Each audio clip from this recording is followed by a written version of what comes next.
Welcome to the Excel Purpose Show with Counselor. Today we have with us Hendry Tanadi, founder of Turtle Investor Academy, with the aim to make stock investing simple, empowering millennials to build generational wealth. A loving father with 2 kids, great husband who has retired his wife, and a great son who has retired his mom. Welcome, Hendry. Thank you for being here today. Thanks a lot, Cam, for having me, and awesome introduction as well. Thank you. You're welcome. Let us know a brief background of where did you get the motivation to start off your own business? Oh, good question. I feel like the main motivation is all about my kids, right? So I was thinking like what environment or things that I want to live for my kids.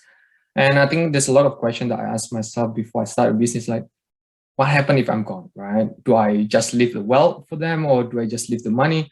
But what happens if they can't maintain it or like actually grow them further, right? And that means you probably see a lot of people out there like they receive a lot of wealth and they just lose it all. So I feel like I don't want to have that for my kids. Then I thought like, hey, what can I leave it for them, right? The actual that can last forever.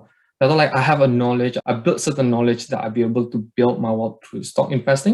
And I thought like, hey, this is everlasting knowledge that I can pass it on to my kids. So I thought like, hey, let's use that as my, of course, like skill or like the area that I want to focus on the business. Then I start from there. Then when I look at that, like I want when that business is growing, it's not just about the business, but the knowledge that we can pass on to the next generation, that they can maintain that wealth for forever, which is my focus is to get people to build their wealth through like generational wealth forever, right? So I think that's the main motivation. And at the end of the day, you always want to ask why, probably more for yourself. It's more like when I think about it, when I early age, probably like very young, I never have a problem with money. Money is not a problem. My dad is kind of businessman, but it get to the point at a certain stage, my dad become quite abusive. And long story short, my mom and my dad split, and of course I stick with my mom. Then we get to the point that we are very struggle with the money. We don't have the money, and the worst part is we can't like worry about the future all the time, right? And when I look at that point, I don't want my kids or like probably like my next generation to have a similar life with mine. So I always think like, hey, with this knowledge, the one that I built this, that's gonna help them, that can grow them to have a what we call like comfortable life in the future as well. So never worry about the money, never worry about the future, which is kind of like that's the main motivation of Pusa to start the business. And yeah, and still growing from here. Yeah, right. So your dad was a businessman, so that's probably where this part came from. But you mentioned he was abusive, so that's then your parents separated. Was it? Did you study finance or business as well, or is it because of that split? Then you're now like, oh, I'm going to have to be able to look after the family because are you the oldest son, or Yeah, did you feel that responsibility? Good question. In terms of it, probably indirectly, whenever that your parents have a business, indirectly it will kind of put in your mind that the business is one of the way to build the wealth. So it does kind of imprint in my mind that I want to start business, that I have that dream. But in terms of probably like the second question, which is I originally starting not from the finance industry or like accounting or any knowledge. So I learned from education purely is all about computer science, which is all about writing a software. But I'm not like Facebook, like writing software things, but it's just more like I learned that as a skill and I just use that as kind of a way to, for like a job in the early stage. But I remember when that mom and dad split, they actually become a driver. Like, hey, I need to build that well, I know that I can't rely on the job, I can't rely on that specific like computer programming skill. Then I need to find a way to build that well and stock investing come to the picture. And it does, probably like quite aggressive in the early stage and very, very aggressive. When I say aggressive, I know when I early stage, normally people say, hey, if you want to invest, start with 10 regular deposit of 10% of your income.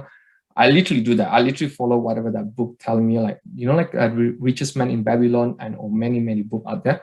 I start from there. I literally copy paste like what the book saying. Then it become aggressive, not just 10%. I remember like it get to the 60% of my income to build, because like that driver, because you feel like your mom is in certain stage, like when you people already got the money and suddenly start from zero, especially my mom, like quite old at the time, like, and she don't have a way to build again, right? She probably don't have that drive or motivation or like probably physical to start from scratch, right? And especially in my country, Indonesia, if you start from scratch, you literally start from the bottom and it's all about physical effort, right? Physical work.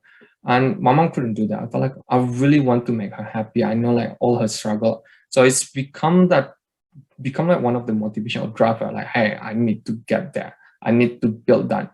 And oh my God, I remember I promised my mom, like, hey, mom, like, give me 2 to 3 years, right? 2 to 3 years, I will build my wealth, right? I know I say that. And when I look back, I was like, that's crazy. It's crazy objective, right? So How like, old are you you? will never have that, right? How old were I? That's probably around like 20, 21 years old. So Wow, like, that's epic. yeah, then it's like, let's do that. Well, I didn't hit that 2 years mark. I'll be fair, and I didn't hit that 2 years mark, but I told my mom, I'm getting there. I'm getting there. Let's just bear with me. I'll build that well. I'll probably like start investing, get to the stage that I feel like I'm comfortable to have that, what we call like a regular income that I can start giving to her, right? Then I remember when it get to the point that I'll probably like, do you know, like when you want to retire, there's a lot of people say, hey, when you retire, make sure you have that enough cash flow for your lifestyle and for my mom lifestyle. That like, it's too risky. Like it is, especially in the stock market, there's always uncertainty. Then I'll probably say like, hey, how do I ensure when I retire or like let my mom retire, I can have what we call like a comfortable retirement. So I try to target double than what we're supposed to have, which is kind of like very conservative, right? And I told my mom, just bear with me, just bear with me, mom. I know like my mom very supporting and always like, hey, don't worry, you will get there. Don't worry about retiring me. I'm still be able to do the work. But of course, as a son, it's like, oh, your mom doing a lot of physical work just to get to live what you call like all the needs for their life, then it's very painful to see, right? So it's like that's why I said I've become very aggressive in terms of the income, get to the what call like remember 60% thing of the income, like it's purely for investing. And yeah, it's just turned out really, really well. I know it's for the stock market, I've probably say like quite blessed as well. I know we've been through a lot of things like with this up and down in the market, but still like in the long run, be able to build that well. And yeah, like you probably in your introduction able to retire my mom, and the recent of probably last year retire my wife as well. So which is pretty awesome achievement for myself, right? Yeah, of course. You are definitely going to be inspiring a lot of people because they can see what you look like, and they know, even though I don't know if you want to reveal how old you are, but you definitely do not look 65. So, which is when most people think that's kind of the expected retirement age.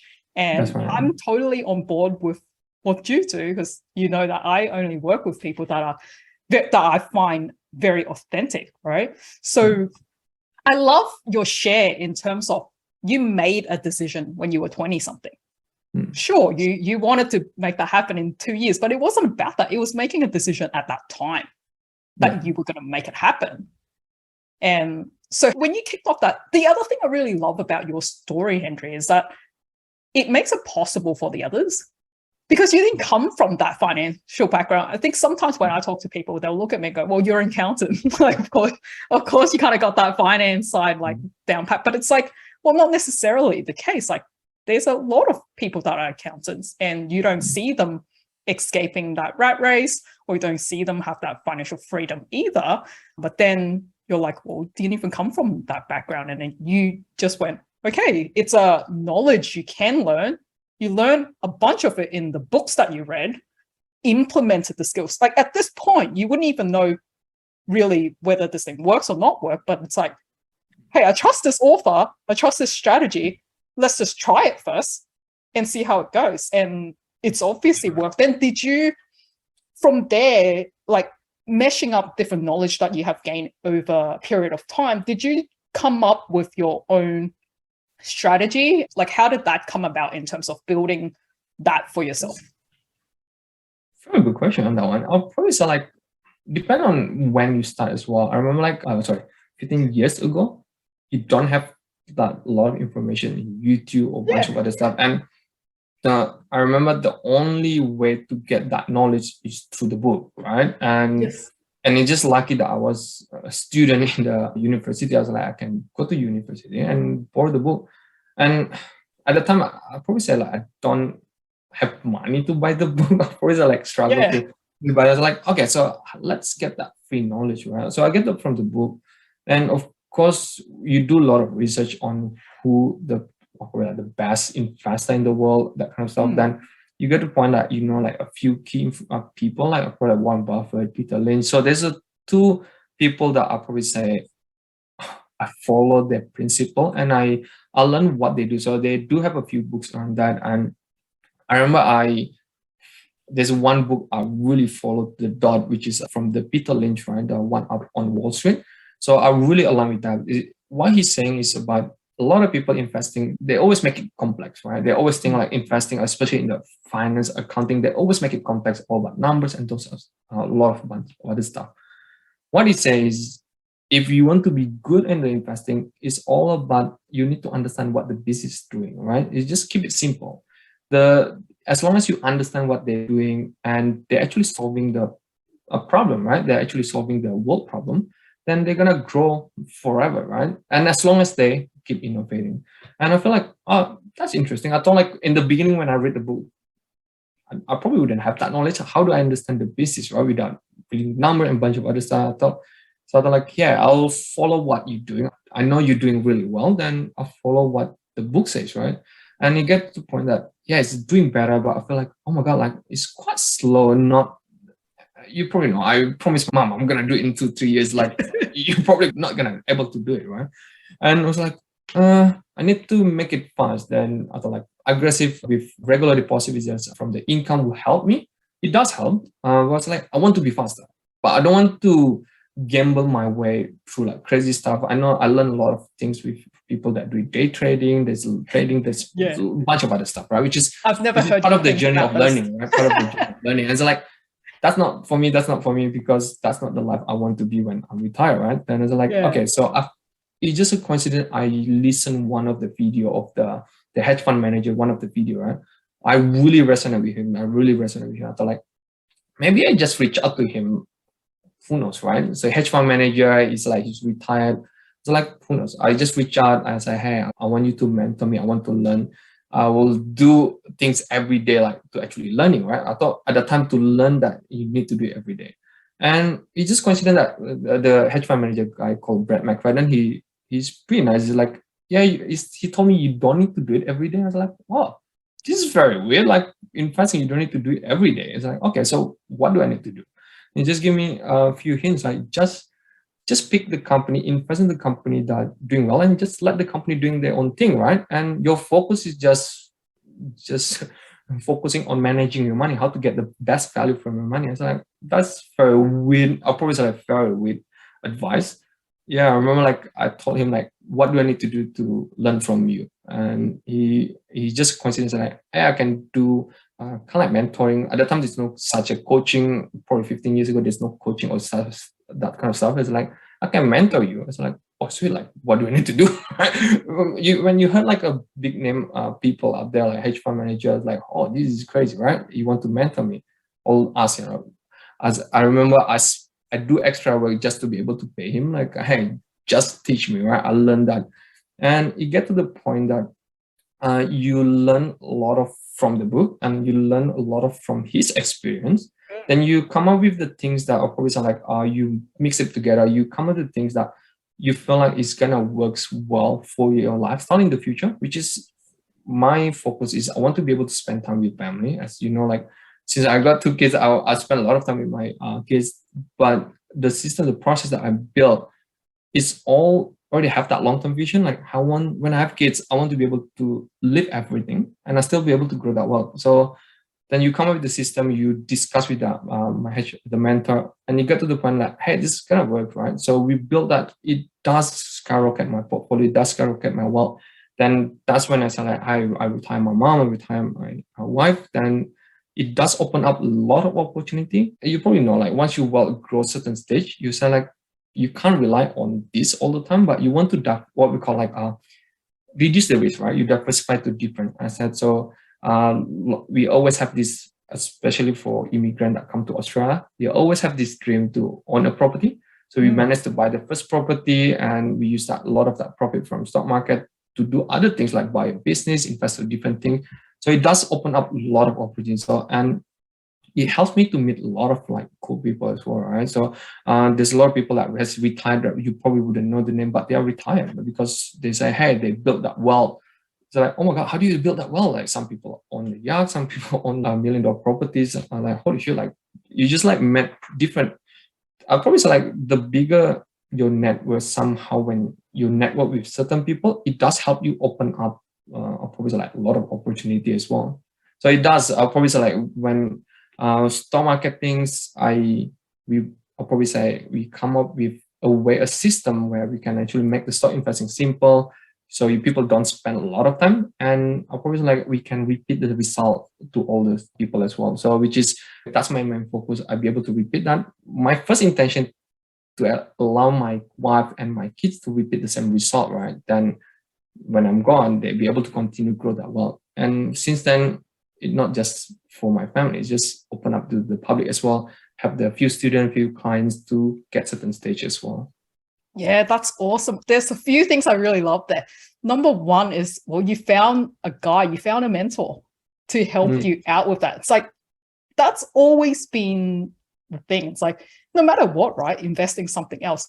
If you know someone's got the result, of course, go to that person. They know how to do it. Where I do find that when people get stuck, it's like they ask the people that haven't got it. So then they tell them, oh yeah, of course you shouldn't do this thing. You might fail, you do all of this thing. But it's like you're asking the wrong crowd, right? Like you got to ask the people that's got the result. So that's a key takeaway from what you shared there. Then the next one, it was like, hey, within your network, you were saying, a lot of cool people. Some of them we may not know the name, because I probably won't know either, because I'm not so heavily in the investment space. It's like if you name personal development influencer, I probably know them all, but it's like when it comes to stock investing, probably don't know any of them. Yeah. But I would also imagine a lot of these guys, you probably never hear their name. Because if you're retired early, most people wouldn't necessarily have the incentive to now go share that knowledge. It's like, well, they're just living their life. They're just spending of their cares. They're going on holidays. So what I love is that you've acquired that knowledge, but now it's like you've got this big heart to want to actually serve others and allow them to also have this life that you're having. So that's really cool. The other thing was, there was one more thing I wanted to, I was just thinking what it is. There was something else that was on my mind. It'll come back to me. But I was reading on your website that you want to help people. Oh yeah, it was making a thing simple. Yes, making things simple. This is the key thing that you've mentioned, like making it really simple. Because I think all of us, when we come to anything investing, we think it has to be hands-on, just like you did. You're thinking, oh yeah, every day I need to like log in, I need to do all this analytical stuff, because I think we get confused the whole day trading thing with the investing, which is a long-term thing. Can you explain to us, when you let go of that belief that it's like, I don't have to touch it every day, it's about investing in a fund or some businesses that you think it's going to have a great future. What is that like? When we say simple, what are we looking at? How much time do we need to log into the computer to check this thing? If we are able to put in funds regularly, how much time do we need to log in and check it and adjust something? Good question. We're probably talking about when just starting, I'll probably say like if you spend 1 or 2 hours a week thing to actually learn the technique. I'll probably say like after 3 months, what I noticed with the students is what we have, they probably check once a quarter or probably or once a month thing. So it depends, different people, different style. So if you have a regular investment every month, depend on how big the investment, you can probably say the most active that you probably have like once a month. And in terms of the time taken, probably 1-2 hours. Even personally, I'll probably say I know people's hard to compare with me. People always talk, you already got the knowledge, you got that certain experience. But if you are compared with the few students that we have, once they're fully invested in the first 3 months, they learn They're fully invested. When I say fully invested, they already know the company that they want to invest because all the effort that they put earlier. Then probably like once a month, once a quarter thing, they only monitor of the portfolio and what's been happening. And the reason I say like once a month is perfect is one of my way to support my community as well. I do the monthly webinar. So that's why I was like, hey, you don't need to do a lot of work. Like you don't need to do it every day. There's a lot of noise, a lot of news out there. But what you want to do is like cut through that noise and only looking at certain information, like what's important, right? I think the most important is like the information that are gonna make you money, because there's a lot of information out there that are not gonna help you to make money, right? And so that's what we want to focus. So I do monthly webinar once a month. So indirectly prompting the student or like client to do the work probably just once a month. And you don't need to do much. And it's all about just monitor things. And then part of our portfolio, probably our strategy, we have a sum, probably like 20% of our portfolio, which is a portion of our portfolio, focusing to generate cash flow. So the whole concept of that one is, like when you early stage, when you start, you always have this regular deposit, but that's when you have a job, right? Mm-hmm. But your future, you need to have long-term future on this, right? Your future, you're not going to work for the rest of your life. So if you want to retire early, you need to have a system or process where your portfolio will be able to grow no matter whether you have income or not. So that's why I like that 20%. And that 20% is probably the most active strategy that we have. That's why I say like once a month. So 1 or 2 hours a month. So that's probably the effort. So you probably notice with me, I spend a lot of my time with family, with my mom here, with my kids, and I really check with the portfolio and only do that money webinar probably like once a month. And of course, I think probably the effort to put the webinar is probably longer than actually my portfolio. The portfolio is pretty chillax, pretty simple, and the only things that I probably check, we build the tools, of course, like kind of spreadsheet. So this is auto tools where we put all the financial information for certain company. Then we can check whether the company going downhill or not. If the performance is doing well, then we never worry, because if the company doing well, just leave it be, right? They're just gonna keep working harder for you. But if the company not doing well, then you want to decide whether that you want to leave the company or you want to move the money to somewhere else. If not, stick with them, right? That's great. Auto check, simple, logging in once a month sounds really good to me. So the other question I had in my mind that I saw on your website that I wanted to ask was, there is this claim about you can go from 0 to million. Tell me about that, because that's kind of like a hard pill to swallow, I think, for most people. What do they need to start off with? Okay, so they've got zero investment right now. They don't know anything about finance. How much can they put in? What's the minimal amount? Is something like 500 or 1,000 enough to kick off? And if it was something around there, how long will it take to grow to like a mil? Very good question. Everyone's different. I probably say like not financial advice in terms of how much money that you want to put in. But I remember when I start at that time, a lot of broker require you need to have like $2,000 as a minimum. But nowadays you can start as small as like $500. There's a lot of kind of like stock broker, even like I forgot, like it's some of the broker nowadays you can allow you to start with $100. But let's say with $500, right? When I say like start from zero, the good things with the investing is you'll make the money works harder for you, right? Which is work when you sleep. But the worst part, you need the money. I'm not sure whether that's a good thing or bad thing, but you need to have money. So that's why like everyone always start the portfolio with $0, right? Start from zero, start from scratch. So what we try to educate a lot of people is the investing is just one part of it, which is to growing the wealth.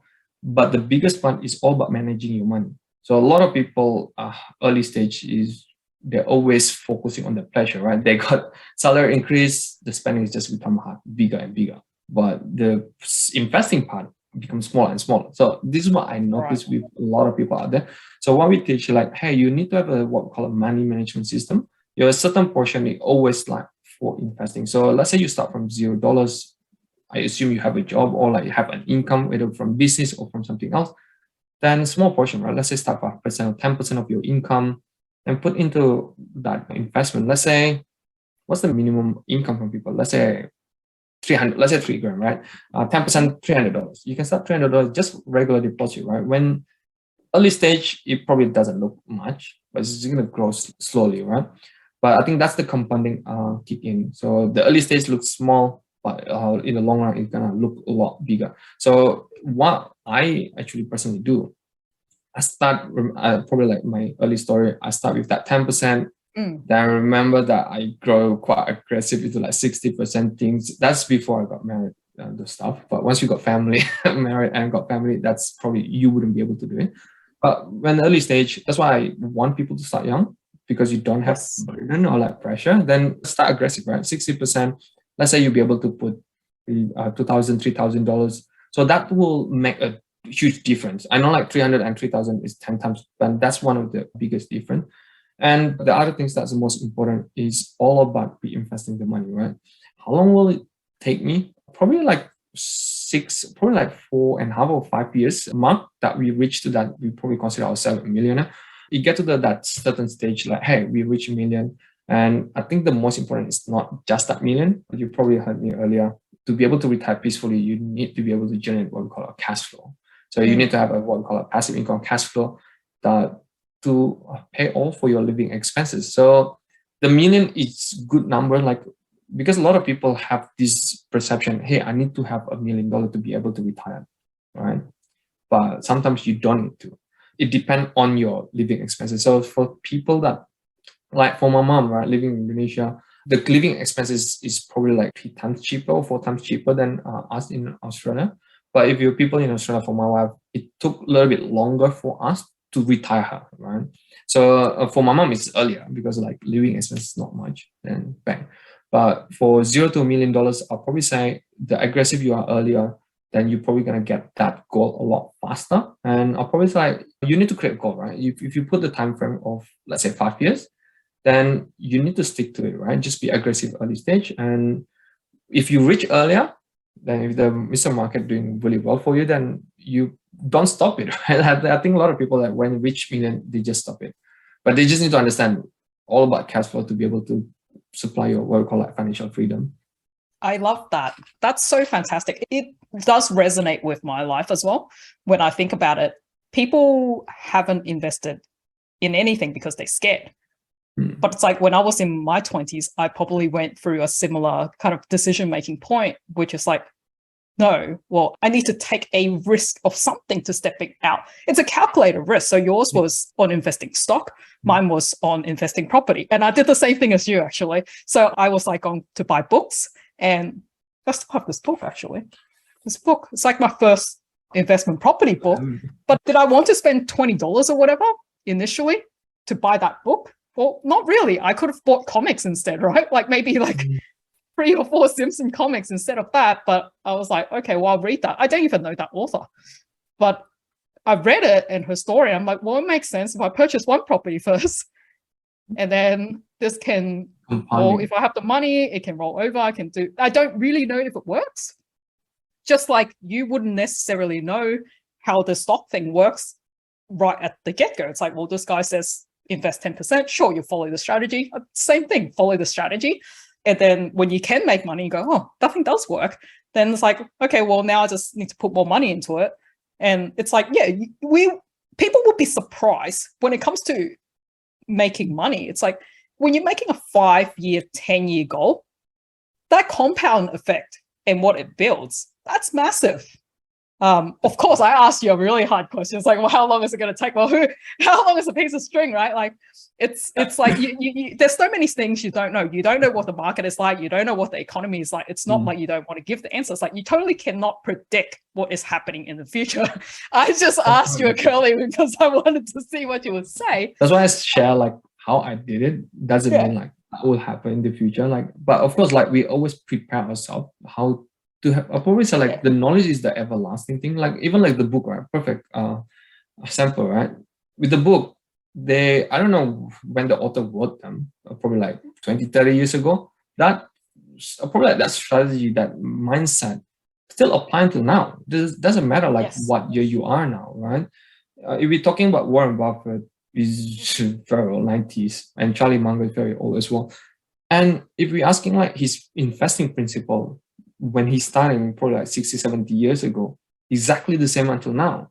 Of Yes. course, the environment changed, right? Like the property environment changed. You probably wouldn't invest the apartment or like house. Of course, things change. You need to adjust, but the principle or probably like the principle of that process, you need to be very the same. If you don't have a same system or like same process, then you can't repeat the result. So that's why a lot of people like with many things that they're doing, or they just do random stuff, they success and they don't know how to repeat that. So that's bad, right? I think we're talking about that foundational knowledge that actually never changes, right? We're talking about investing regularly, that compounding effect that will never change no matter what. That's right. Yeah. So that's awesome. I love the share that you've given us. So for our listener who's now thinking, oh, maybe I should start investing, where would they find Hendry? Where would they find you?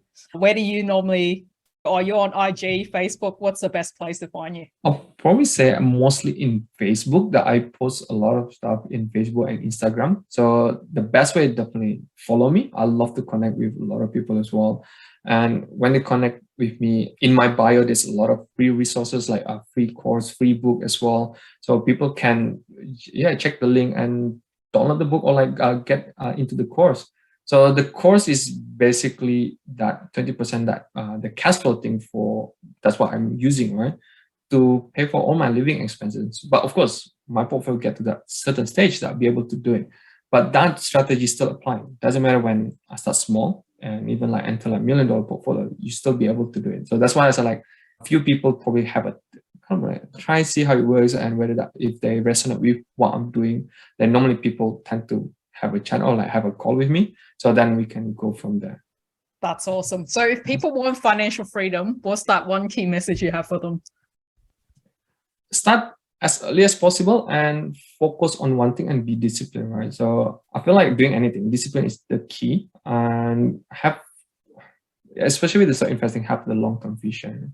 I know there's a lot of things out there with COVID, with war, with a lot of things like recession, inflation, but all of them will become a noise when you look back, 10 years ago, right? Oh, I've been through all of this, but I still be able to retire. So I think that's what they want to build their mind. Like, this is the vision that I want to have, then go from there.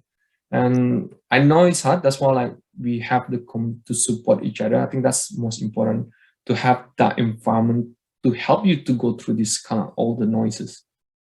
Yeah, that's right. You do have a warm community. I see the lovely pictures. So last question. Sure. What's given you that drive to live this purpose, Hendry? It always comes back to my kids, always come back to my family.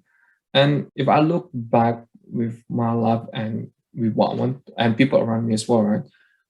I notice when people receive the wealth, or even like if they're lucky, got the wealth from the parents, and some people couldn't maintain them and actually going downhill.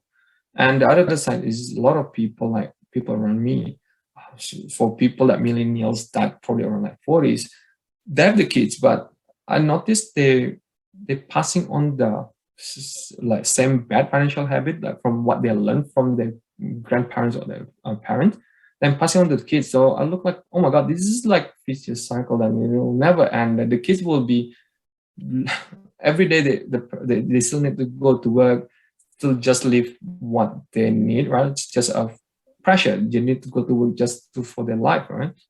And I thought like I don't want to have that for my kids, or like especially when you have the kid like millionaire, which is around my age, then you don't want my kids surrounding with the environment, the other friends that focusing on the work. That I want to build that environment where they can be able to support each other. They will be able to focus on how be able to grow further, how to get to live their life with with passion, right? So I want them to focus. Hey, I want to do, I don't know what they dream of. Let's say start business or play sport or do whatever they want, right?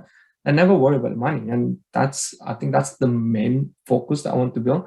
And of course, at the end of the day, is all about individual kids as well. But as a parent, you always want to prepare the best for them, right? Prepare the future for them. So I think that's kind of inspiring me. I said like that's become my purpose. I want to build that environment and community, and for my family, for my kids. I know it's a bit selfish, but somehow indirectly it helps me to help other and grow further from there. Yeah, so true. Like, it's like going beyond yourself. Like, that's what I've always found. Like, as I have no kids, but I've always seen the people around me. They grow up a lot and they are able to do certain things. That drive is because they're doing something beyond themselves. So for you, it's like doing it for the kids, but probably a part of you, it's like your initial upbringing, that was hard, which has now made you want to serve others. So we're very lucky. Well, I feel very privileged to have crossed path with you, because I love what you're doing for the community. So thank you, Hendry. Thank you, Cam. It's my purpose to be in this interview as well. Thanks for having me. Thank you very much. Cheers. Excel in life, live your purpose, be free. All right, we are now jumping in some behind special questions that I have for Hendry. So I want to ask you, you're obviously more into stock. What's your thoughts when it comes to like all the new things that are coming up, like crypto, NFT, all those things? Do you invest in those yourself? If so, what's the sort of percentage asset allocation, and would you recommend it? I'll be fair honest, I don't put a lot in crypto or NFT. I'll probably say like maximum 3% of the wealth into that. But I'll probably say like I don't start too early as well on the other area. At the end of the day, when there's a growing trend, there's certain things that are growing, you want to understand like what they're doing. So the easy way to understand is, I think for my stage, is put a little bit of money in there, then see how that works, how that function, how that, and especially nowadays with certain country legalize things on that one, or like certain bank like quite aggressive, that you want to understand. So I do put a little bit, but not as the main wealth creation.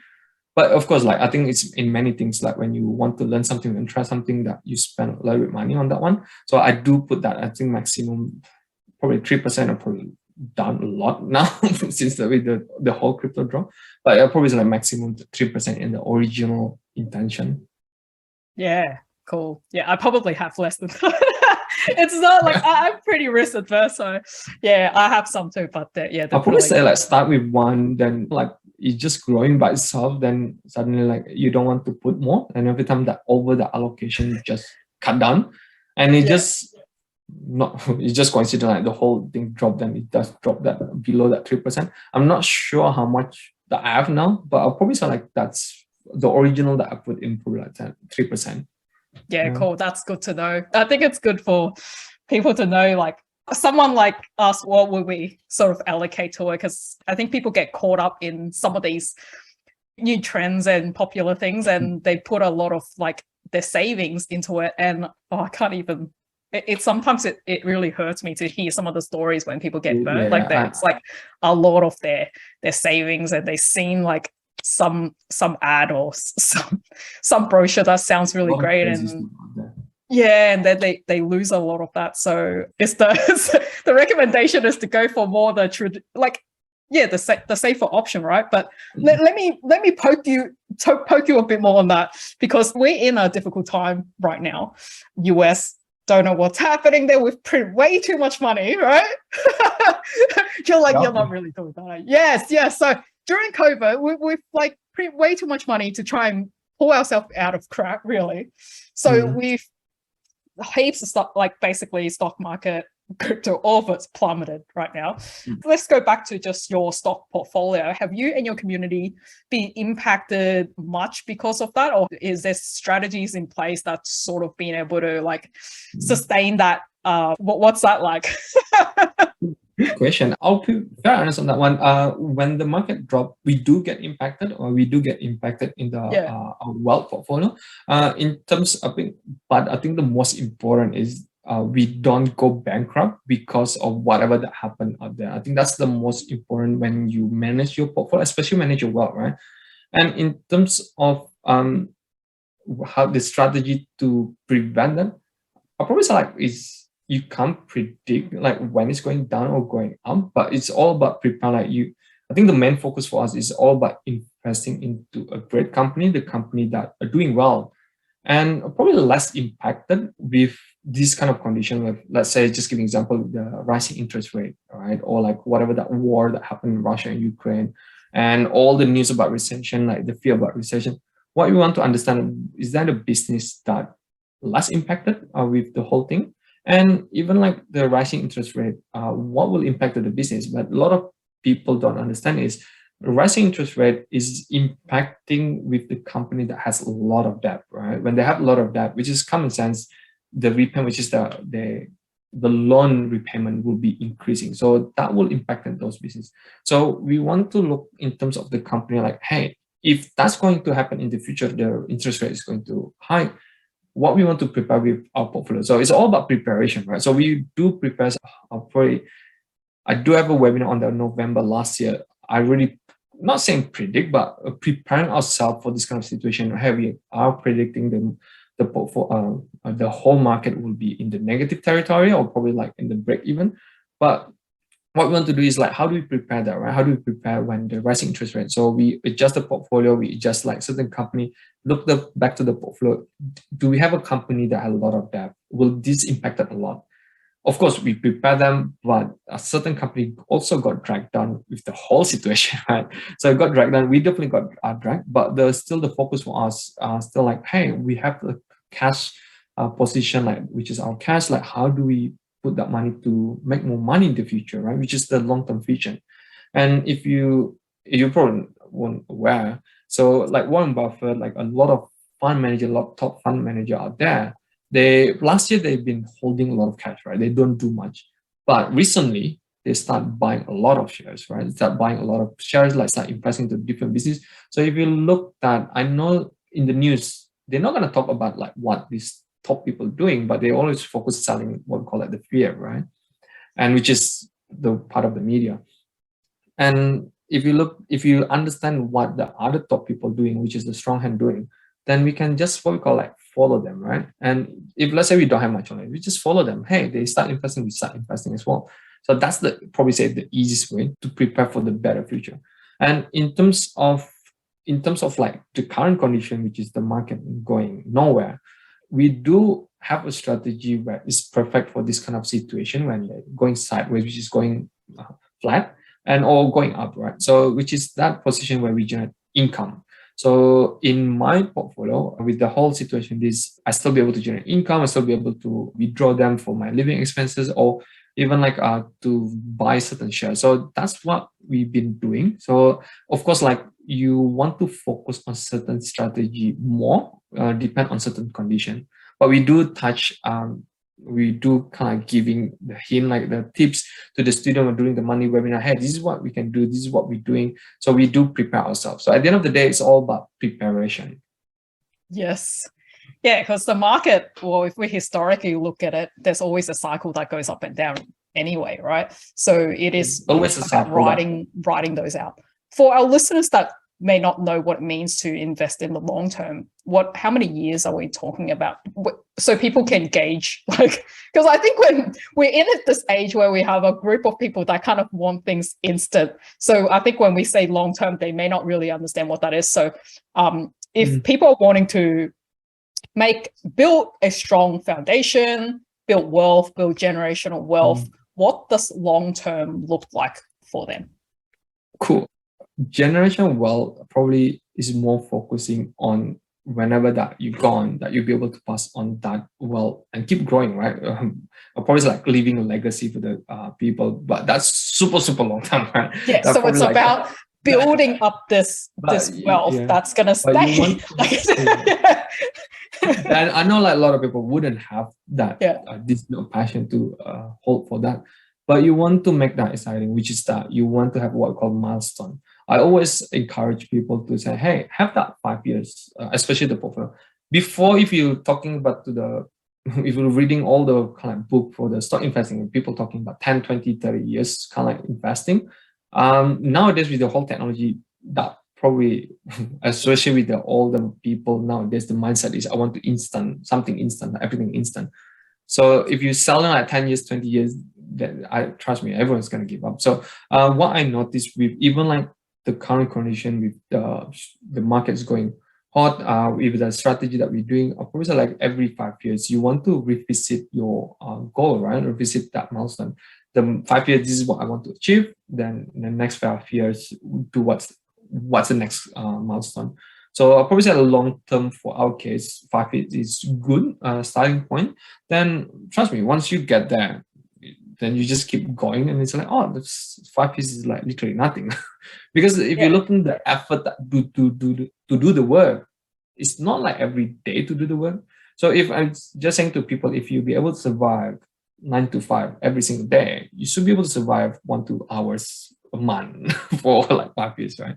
So yeah, that's why I tell everyone 5 years probably is a very good number to start with. Cool. That's awesome. I think that's great for people just to have that in their mind, what that looks like. Well, if I can, feel free to tell me if it's not appropriate. But for people that are wanting to invest and we're thinking about, they don't even know what a portfolio looks like or what does diversify mean or what's even a good company means, right? So would it be possible for you to let us know in your portfolio, what are you looking at when they putting the funds in? Is it obtaining tips from you and then they would sort of invest in those, or would they come up with their own ones? Or do you tell them, oh, X amount was kind of towards cash, X amount goes towards like US stock or Australian stock, and then you have some safer stuff? What does that look like? Perfect question. So we do have what we call a structure, or like a portfolio journey. So the structure, how you build your portfolio from $0 to a certain amount, right? So we always create what we call a journey of the portfolio. So let's say $0 to 25, this is what you want to focus on. So we do tell like, this is the area that you want to focus on. From 25 to let's say 75 or like 50, this is how your portfolio gonna look like. So we do guide you to journey. But once your portfolio, probably like more than 100K, 200K, you probably will follow exactly the same style that we have. So this is the structure that we have. So I'll probably say like your portfolio is well structured and probably can handle many situations.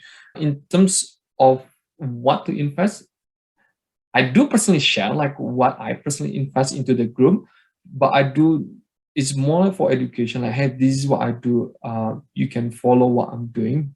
But in terms of what we teach to all the student or client, we give them exactly the same system that I personally use, right, to figure out what to invest. So we tell them, hey, this is what to look for. This is what you can look. This is what the score of that company that when we are going to invest, we give pretty much everything. So the whole purpose for this Total Investor Academy, we want all the student or like client to be independent. So whenever I'm gone, like I'm not saying I'm gone, but you will never know with the COVID, with many things. So let's say I'm not around, they'll be able to make their own decision. So at the end of the day, it's about to build that confidence to make their own decision. And we give exactly the same tools, same system, everything is the same. So then they can pick the company that they resonate with. So at the end of the day, there's a lot of company out there, right? You probably know there's millions company out there. And you don't want just to invest to the company that doesn't resonate with you. I'll just give you an example, right? I have students sees into this all green environment, all like vegan stuff. When we're talking about certain company, let's say Estee Lauder, which is kind of testing on the animal, or like a McDonald's, and or like sugar thing or anything that unhealthy, she hates it, right? So it doesn't matter what this company score, it looks awesome.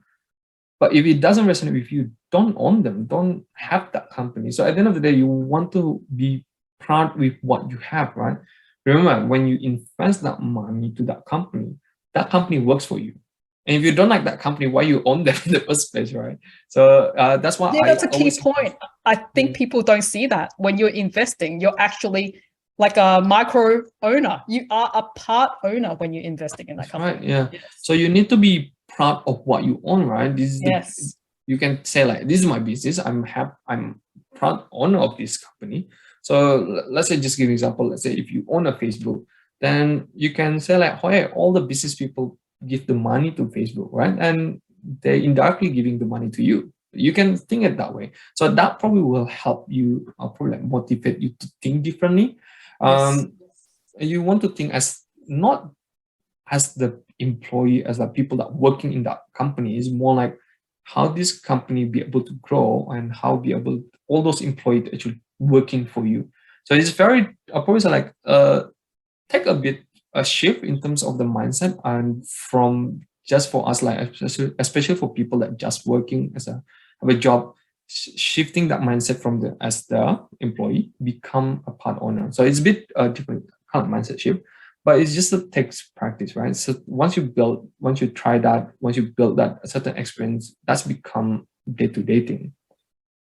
Great, fantastic. Yeah. I love that. I think that's really going to create that mind shift that people need. So thank you for sharing that. Cheers. And I will be sure to drop an exclusive link of some sort where Henry is going to have a fantastic offer for you guys, so you can get to know him, get to build your own portfolio. So that's going to be epic. So look out for that, and I will hope everyone generate more wealth and have the life that they deserve, right? That's what it's really about. Passion.